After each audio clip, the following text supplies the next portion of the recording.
Welcome to Star Achiever. Today we are here to discuss transcription in eukaryote. क्या कर रहे हैं discuss हम? Transcription in eukaryote.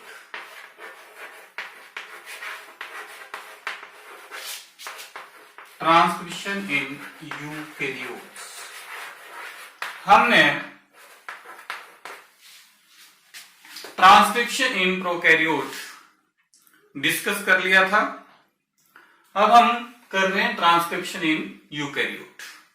जो ट्रांसक्रिप्शन इन प्रोकैरियोट थी वो किस में होती थी? साइटोप्लाज्म में. अब ये जो ट्रांसक्रिप्शन इन यूकैरियोट है it takes place inside the nucleus.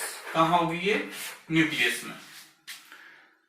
अब ये जो ट्रांसक्रिप्शन है ये मैंने पहले हम इसको सेंट्रल डोग्मा की स्कीम जो है हमारे पास, जो फॉर्मुलेशन है सेंट्रल डोग्मा की मॉलिक्यूलर बायोलॉजी की, वो हम यहाँ पे एक बार दोबारा देख लें उसको. सेंट्रल डोग्मा जिसको फ्रांसिस क्रिक ने दिया था. Central dogma is what? It is the flow of formation from DNA to RNA and then to protein. अब जो formation of RNA from DNA is called transcription. Transcription क्या है? Formation of RNA from DNA is called transcription and formation of RNA protein from RNA is called translation. इसको क्या बोलते हैं हम? Translation. Formation of protein from RNA is called translation. अब जो transcription होती है यूकैरियोट में, इसमें जो एंजाइम इन्वॉल्व होता है वो कौन सा है? वही डीएनए डिपेंडेंट जो एंजाइम इन्वॉल्व हो रहा है इसमें कौन सा होगा? DNA dependent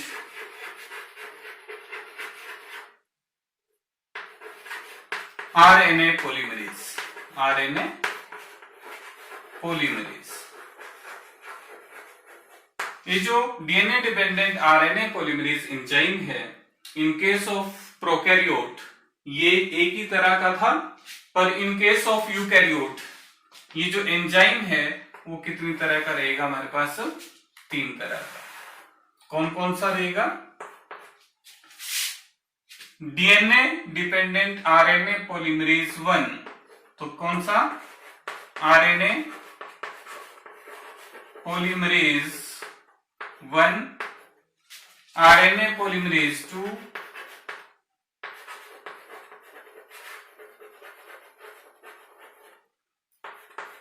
and RNA polymerase 3. RNA polymerase 3. अब ये जो आरएनए पॉलीमरेज 1 है, जो आरएनए पॉलीमरेज 1 है, it is believed to be localised exclusively in nucleus and involved in the synthesis of ribosomal RNA and involved in the synthesis of ribosomal RNA. ये जो RNA polymerase 1 है ये कहां रहेगा? कहां मिलेगा हमें? ये न्यूक्लियोलस में. और ये क्या करता है वहां पे? It involved in the synthesis of ribosomal RNA. तो क्या बनाएगा ये? राइबोसोमल आरएनए बनाता है. और ये जो पॉलीमरेज 2 एंड पॉलीमरेज 3 है, दे लाई आउटसाइड द न्यूक्लियोलस. कहां रहेगा ये? न्यूक्लियोलस से बाहर रहेगा. Means they lies in the nucleus. कहां रहेगा ये? न्यूक्लियस में. मतलब outside the nucleolus and lies in the nucleus and involved in nuclear transcription. किस में काम करता है ये? न्यूक्लियर ट्रांसक्रिप्शन में.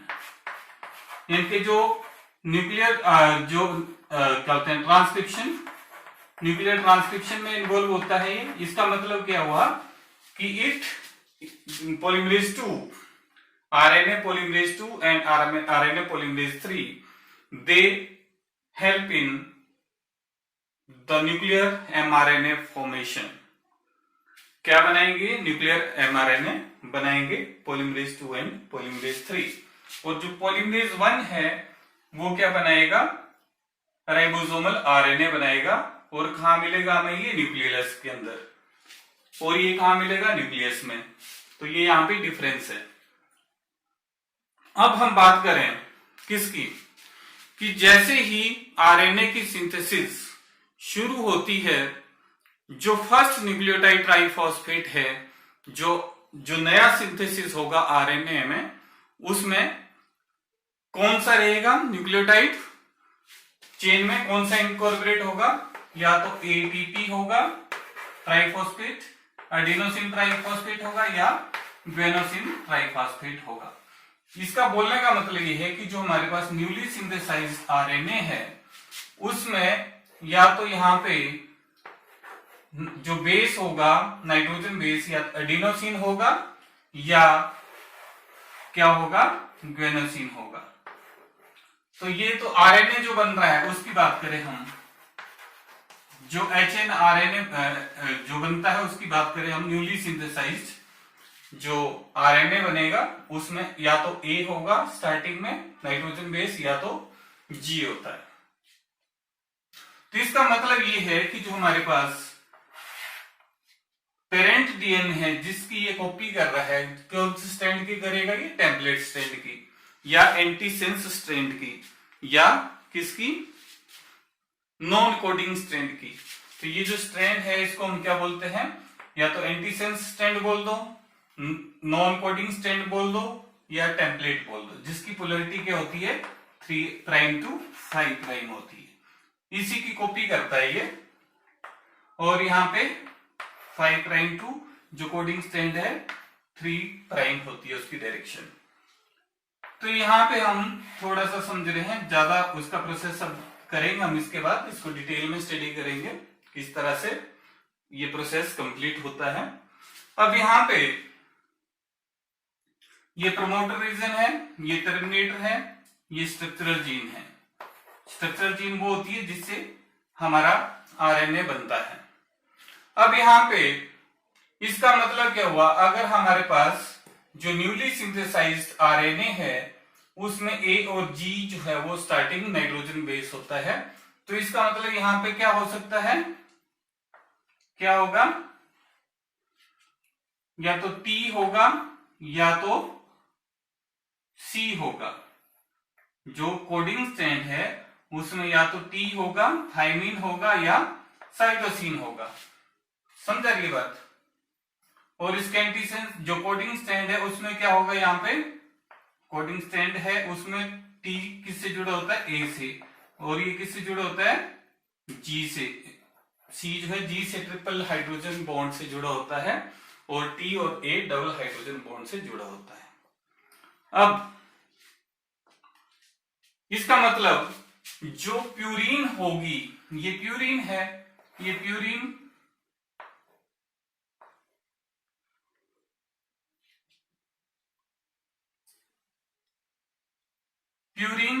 and it is pyrimidine, not purine, it is pyrimidine। क्या है ये? पायरिमिडीन।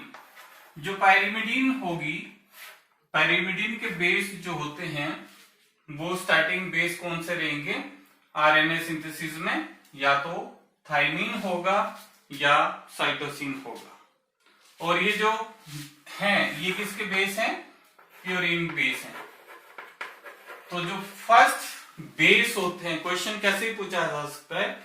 जो फर्स्ट बेस होते हैं किसमें? इन न्यूली सिंथेसाइज्ड आरएनए में प्यूरिन के होते हैं या पायरिमिडीन के होते हैं, तो किसके रहेंगे? प्यूरिन के। कौन से होंगे? या तो ए एडेनिन होगा या ग्वेनोसिन होगा स्टार्टिंग पे। और जो पायरिमिडीन का बेस जो होगा, जो टेम्पलेट स्ट्रैंड है, जो डीएनए है उसके कौन सा होगा? पायरिमिडीन बेस होता है शुरू में, तभी वो ए और या तो जी जुड़ेगा। क्लियर है ये? ये पॉइंट ध्यान रखना, यहां से क्वेश्चन भी पूछा जा सकता है कि जो न्यूली सिंथेसाइज्ड एमआरएनए है उसमें क्या रहेगा, शुरू में कौन सा नाइट्रोजन बेस जुड़ता है, या तो ए जुड़ेगा या तो जी जुड़ेगा, जो किसके नाइट्रोजन बेस है, प्यूरीन, प्यूरीन के। और इसमें जिसके बिहाफ के ऊपर ये जोड़ता है पेरेंट डीएनए में, जो टेम्पलेट स्टैंड है उसमें पायरिमिडीन के बेस शुरू होते हैं और वो उनकी कॉपी करेगा आरएनए के लिए। अब हम करेंगे process of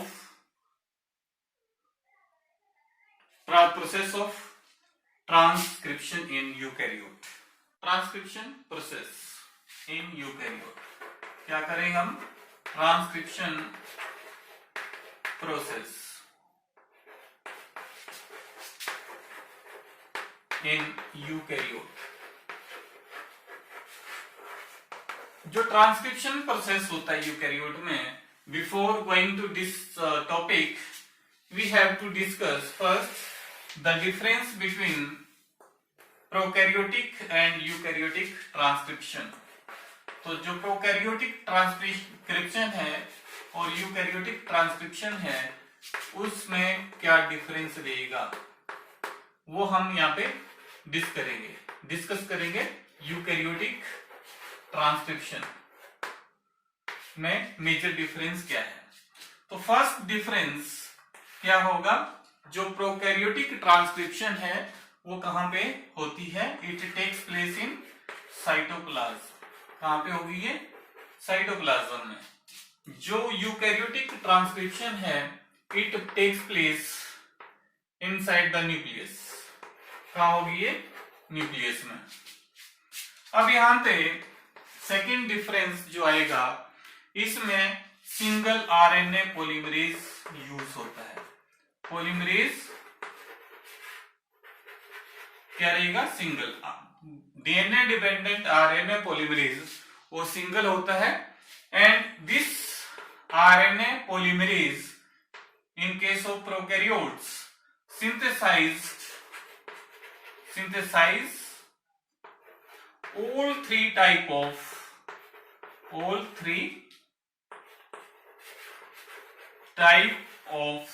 RNA, that is ribosomal RNA, tRNA and mRNA। ये तीनों तरह का आरएनए बना सकता है। यानी कि बोलने का मतलब ये है कि जो आरएनए पॉलीमरेज प्रोकैरियोटिक का है, प्रोकैरियोट्स में है, it is highly efficient that it is able to make all three type of RNA, that is rRNA, tRNA and messenger RNA.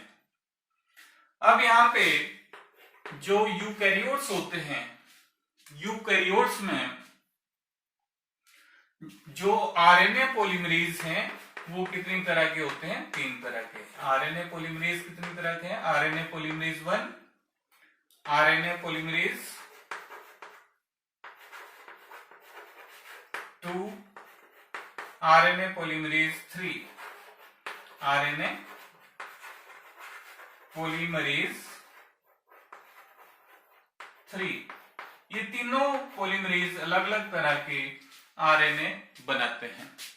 जो आरएनए पॉलीमरेज 1 है, इट मेक्स, क्या बनाएगा ये, आरआरएनए।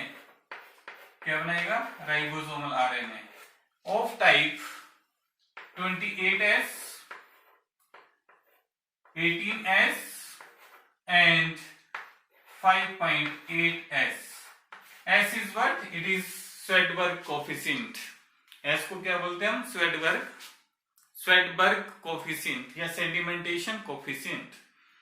जब हम इसको क्या करते हैं, आरएनए को सेंट्रीफ्यूग करते हैं, तो वो इसकी जो सेडिमेंटेशन कोफिशिएंट की जो वैल्यू है, सेडिमेंटेशन जो रेट है वो 28S होगा, इसका 18S होगा, इसका 5.8S होगा। ये आरएनए पॉलीमरेज 2 है, तो आरएनए पॉलीमरेज 2 क्या करता है, इट मेक्स एमआरएनए। तो ये क्या सिंथेसाइज करेगा, एमआरएनए सिंथेसाइज करता है।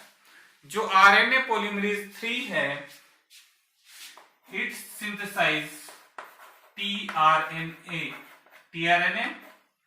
एसएनआरएनए,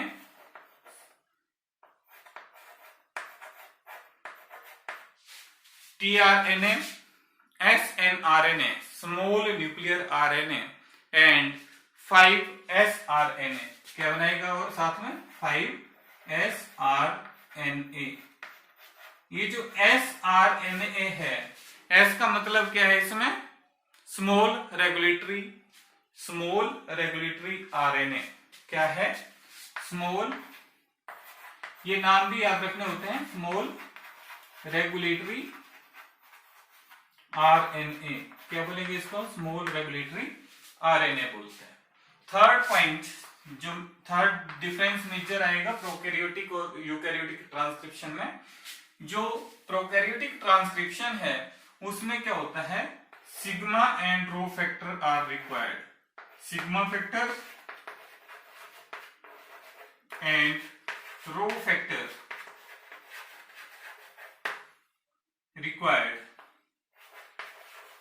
required for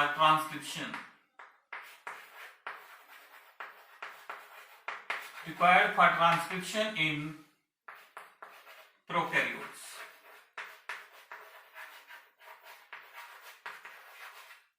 तो सिग्मा एंड रो फैक्टर इसमें रिक्वायर्ड रहते हैं, और इस केस में, in case of eukaryote, sigma and rho factor are not involve.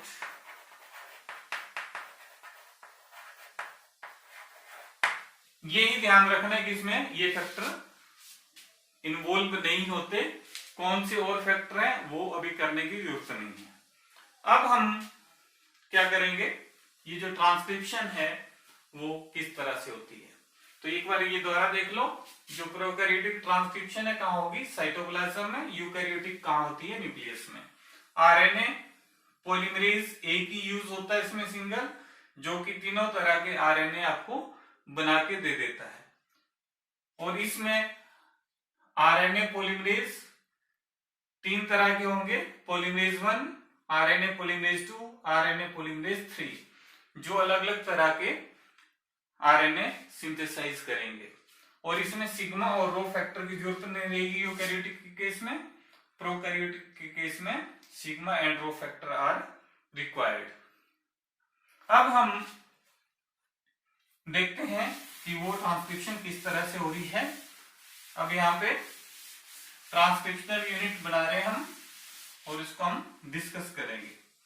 जो ट्रांसक्रिप्शनल यूनिट है वो इस तरह की है, हमने देखी अभी कर रखी है। ये ट्रांसक्रिप्शन यूनिट है, क्योंकि जो आरएनए पॉलीमरेज एंजाइम होता है वो 5' to 3' ही न्यूक्लियोटाइड ऐड करता है। ये ध्यान रखना, कहां कैसे ऐड करेगा ये, 5' to 3', 5' to 3'। तो यहां पे जो टेम्पलेट स्ट्रैंड होगा उसकी पोलैरिटी क्या रहेगी, 3' to 5' रहेगी, और जो कोडिंग स्ट्रैंड होगा उसकी क्या रहेगी, 5' to 3' रहेगी। अब यहां पे प्रमोटर जीन, प्रमोटर रीजन है, और ये टर्मिनेटर रीजन है। ये टर्मिनेटर रीजन है, ये प्रमोटर रीजन है। और यहां पे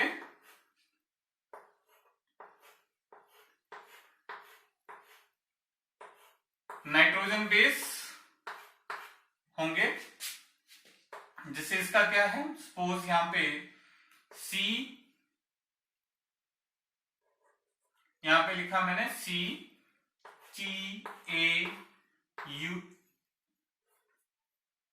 CGT, ये लिख दिया। कैसे लिख सकते हैं, इसका कॉम्प्लीमेंट्री क्या होगा, यहां पे C का क्या होगा, G कोडिंग स्ट्रैंड पे, ये क्या है, कोडिंग स्ट्रैंड है, कोडिंग बोल दो इसको, चाहे सेंस स्ट्रैंड बोल दो। और ये वाला क्या है आपके पास, टेम्पलेट स्ट्रैंड, टेम्पलेट स्ट्रैंड या एंटी सेंस स्ट्रैंड, या हम इसको क्या बोल देंगे, नॉन कोडिंग भी बोल सकते हैं इसको, नॉन कोडिंग स्ट्रैंड भी बोल देते हैं। और ये क्या है बीच में, स्ट्रक्चरल जीन है। ये स्ट्रक्चरल जीन क्या होती है, जिसकी ट्रांसक्रिप्शन होती है आरएनए में, it is structural gene, structural gene. अब यहां पे अब हम क्या करेंगे, यहां पे अगर आरएनए पॉलीमरेज 1 एंजाइम ये आता है और प्रमोटर रीजन के ऊपर जैसे ही पहुंचेगा तो क्या हो जाएगा, यहां पे जो बॉन्ड है इनके बीच में बेस पेयर में, वो क्या हो जाएंगे, वो अनजिप हो जाएंगे, खुलना शुरू हो जाएंगे। जैसे ही ये प्रमोटर रीजन के ऊपर आरएनए पॉलीमरेज 1 या किसी भी तरह का पॉलीमरेज आ रहा है तो ये अनजिप होने शुरू हो जाते हैं। और यहाँ पे क्या बन जाएगा, पहले यहाँ पे आ गया जी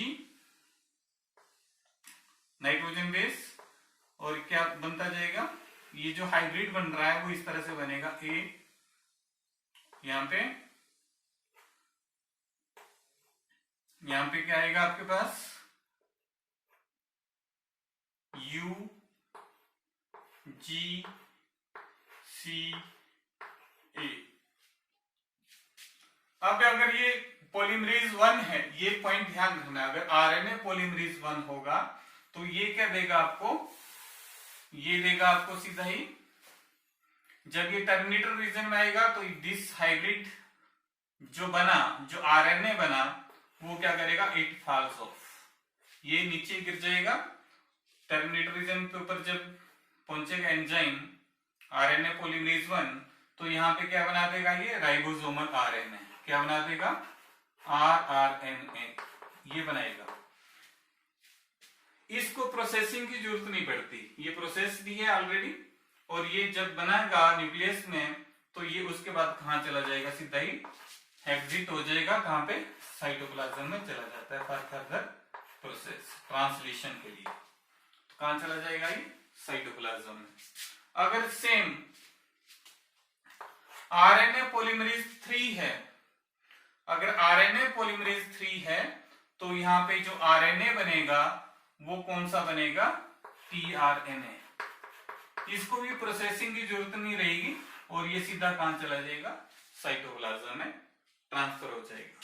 अगर हमारे पास आरएनए पॉलीमरेज 2 एंजाइम आ रहा है तो वो क्या करेगा, सेम प्रोसेस प्रमोटर रीजन के साथ ज्वाइन करेगा, ये जो हाइड्रोजन बॉन्ड है वो ब्रेक हो जाते हैं, इनके अनजिपिंग हो जाती है, सेम इसी तरह से आएगा।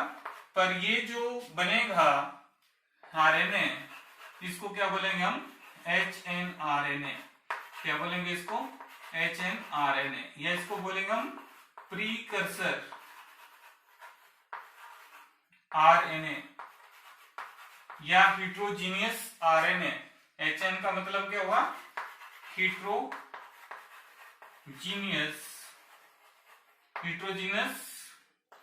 RNA बोलेंगे इसको, हिट्रोजीनियस RNA। ये जो हिट्रोजीनियस आरएनए है इसी ने किसमें कन्वर्ट होना होता है, एमआरएनए में। कैसे होता है अब हम उसको डिस्कस करते हैं। हमारे पास क्या बना था अभी, हमारे पास जो बना वो एचआरएनए बना due to the activity of RNA polymerase 2, क्योंकि उसी एचआरएनए में इसमें कन्वर्ट होना है एमआरएनए। अब ये जो एचएनआरएनए है ये क्या करेगा, इसकी जो पोलैरिटी होगी 5 एंड ये है, 3 एंड ये है, तो इसकी क्या होती है, प्रोसेसिंग होगी, और उसमें क्या बनाना है हमारे पास, क्या बनेगा हमारे पास बनेगा अब एमआरएनए। वो कैसे बनेगा, उसके 3 स्टेप होते हैं। पहला आता है कैपिंग, सेकेंड स्टेप आता है हमारे पास टेलिंग, थर्ड स्टेप आता है हमारे पास स्प्लाइसिंग। ये 3 स्टेप हैं जो HNRNA की प्रोसेसिंग के। जो कैपिंग होती है इसमें क्या होता है, जो ये जो 5 एंड है यहां पे क्या होगा, मिथाइल ग्वेनोसिन ट्राइफॉस्फेट जुड़ जाएगा। क्या जुड़ेगा यहाँ पे, मिथाइल ग्वेनोसिन ट्राइफॉस्फेट। मिथाइल ग्वेनोसिन ट्राइफॉस्फेट, या इसको हम शॉर्ट फॉर्म में कैसे लिखेंगे, मिथाइल GTP। इसकी क्या हो जाएगी, कैपिंग। कैपिंग कहां होती है, 5 एंड के ऊपर। ये HNRNA के 5 एंड के ऊपर क्या होगी, मिथाइल GTP, इसकी कैपिंग हो जाती है। और यहां पे अब हम बात करें टेलिंग। जो टेलिंग होती है वो कहां पे होगी, 3 एंड के ऊपर होगी। तो टेलिंग किसकी होती है, एडिनोसिन मोनोफॉस्फेट की। किसकी होगी, adenosine monophosphate,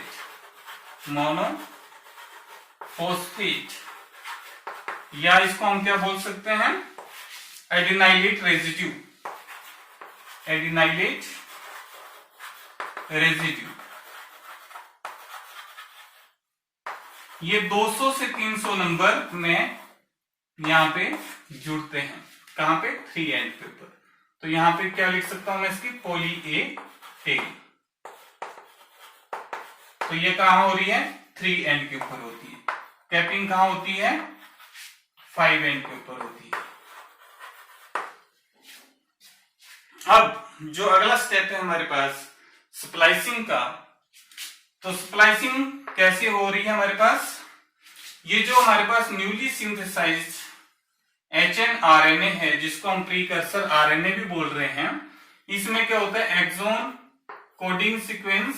axon is what, exon क्या होंगे, ये प्रोटीन कोडिंग सीक्वेंस होते हैं। एक्सोन क्या है, protein coding sequence. Protein coding sequence है, ये फंक्शनल होते हैं, फंक्शनल एरिया है इसका HNRNA का। और यहां पे क्या रहेगा, इंट्रॉन। नॉन फंक्शनल, ये किसी भी प्रोटीन के लिए कोड नहीं करेगा। एक्सोन, इंट्रॉन, एक्सोन, बोल्ड जो बना रहा हूं मैं, यहां पे इंट्रॉन, यहां पे दोबारा एक्सोन। अब यहां पे क्या हो रहा है स्प्लाइसिंग में, स्प्लाइसिंग के केस में जो नॉन फंक्शनल इंट्रॉन है इनकी क्या होती है, रिमूवल हो जाती है। इनकी रिमूवल कैसे होती है, with the help of we can say small nuclear RNA। किसकी वजह से हो रही है, SNRNA इन्वॉल्व होता है इसमें, स्प्लाइसिंग में वो हेल्प करता है। कैसे करेगा, ये क्या कर रहा है, इंट्रॉन के साथ जुड़ता है और इंट्रॉन इस तरह से ये जुड़ रहा है, ये क्या बना रहा है, इसके स्प्लाइसियोसोम। क्या बोलेंगे इसको हम, स्प्लाइसियोसोम। ये स्प्लाइसियोसोम, ये एक्सोन ही है, एक्सोन आपस में जुड़ते जाएंगे।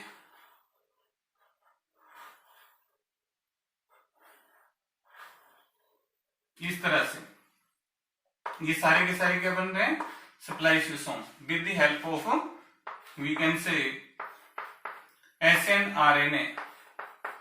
और ये कट हो जाते हैं और ये एक्सोन जो है वो आपस में जुड़ते हैं और यहाँ पे हमारे पास mRNA बन के आ जाता है। क्या बन रहा है, mRNA। ये जो मैसेंजर RNA है वो इस तरह से बनता है। ये 3 एंड है इसका, यहाँ पे क्या है, पॉली ए टेल। ये 5 एंड है, यहाँ पे क्या होगा, मिथाइलिन GTP, ग्रेनोसिन ट्राइफॉस्फेट, 5 एंड पे। और यहाँ पे फुली प्रोसेस्ड जो mRNA है वो हमारे पास आ जाता है। तो आई होप ये टॉपिक आपको समझ आ गया होगा। तो इस तरह से ट्रांसक्रिप्शन यूकैरियोट में कंप्लीट होती है। Thank you, thanks for watching. अब हम आगे ट्रांसलेशन करेंगे नेक्स्ट वीडियो में।